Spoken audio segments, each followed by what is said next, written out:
Good afternoon. My name is Jason Weigel. I was born and raised in Coleman County, Alabama. My family helped settle this town alongside Colonel Coleman. I'm a proud graduate of Coleman High School, where I graduated with honors. I served this country for 10 years honorably in the United States Air Force. I completed 6 combat tours during this time, 1 in Afghanistan and 5 in Iraq. I came home in 2007 with a diagnosis of level 4 PTSD, and a life forever changed.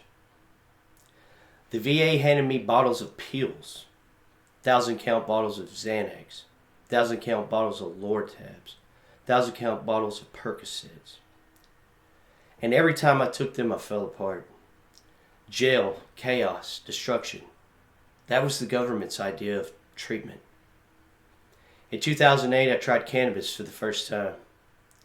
With a fellow combat veteran, and for the first time since 2001, I felt human again.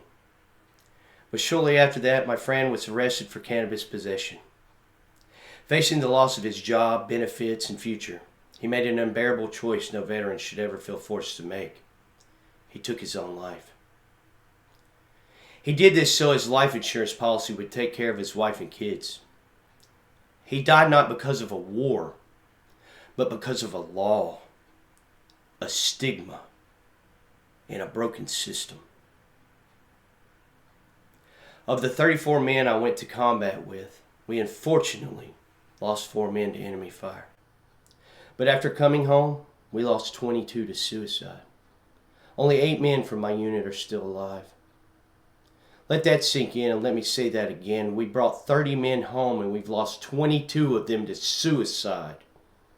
Not to combat, to despair, to pills, to isolation, to a country that forgot them.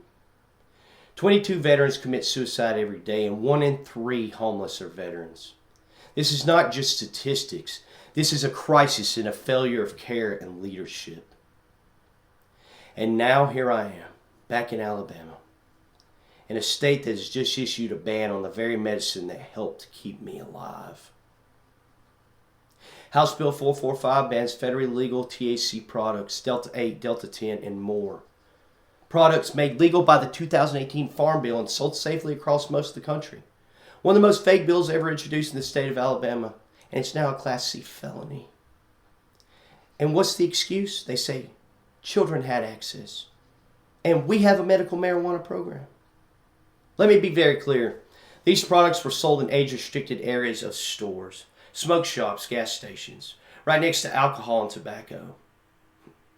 The only way a kid gets access is if a store clerk breaks the law, and that's already illegal and punishable by law. We didn't need a ban. We needed enforcement. But Alabama didn't enforce the law. They used fear to ban a medicine. They claim there's a medical cannabis program.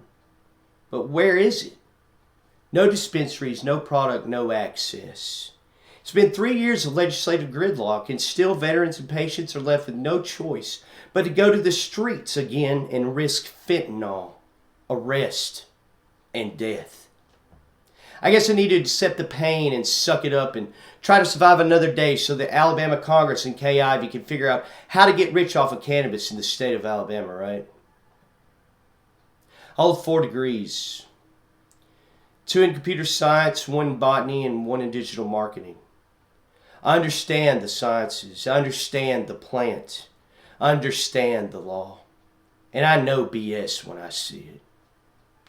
While I was serving overseas between 1997 and 2007, I want to know what the legislation of Alabama and Ivey were doing. I want to know what they were doing while 22 of my combat veteran friends decided to take their own lives. Because under her leadership, Alabama has chosen ignorance, fear, and pharmaceutical lobbyist money over veteran lives and compassionate care. I've worked directly with local and federal law enforcement recently. I played a key role in the shutdown of the corrupt Hansville Police Department.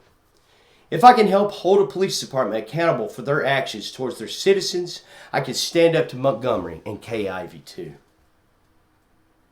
Alabama, enough is enough. We don't need more war memorials. We need living veterans.